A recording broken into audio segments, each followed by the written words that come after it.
கடந்த 1994ஆம் ஆண்டு வங்கக்கடலில் மையம் கொண்டிருந்த சூறாவளி 110 கிலோமீட்டர் வேகத்தில் தாக்கியது. இதில் கிண்டி தேசிய பூங்காவில் காணப்பட்ட அரிய வகை மரங்கள் முறிந்தன.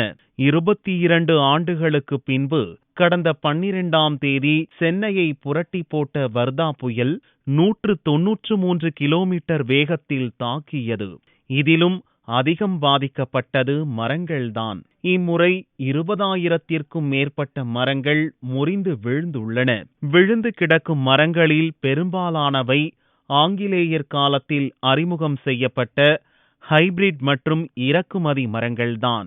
ஆப்பிரிக்கா, அமெரிக்கா, தென்கிழக்கு ஆசிய நாடுகளைச் சேர்ந்த குல்மொகர், தூங்குமூஞ்சி மரம் என அரிய வகை மரங்கள்தான் அதிகம் வீழ்ந்துள்ளன.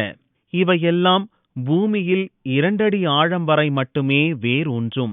குறிப்பாக குல்மொகர் மரத்தின் தண்டு பாகம் 50 அடி அகலம் இருந்தாலும் அதன் வேர்கள் தரைக்கு மிக அருகில் இருந்ததால் காற்றின் வேகத்திற்கு ஈடு கொடுக்க முடியாமல் வேரோடு வீழ்ந்துள்ளன.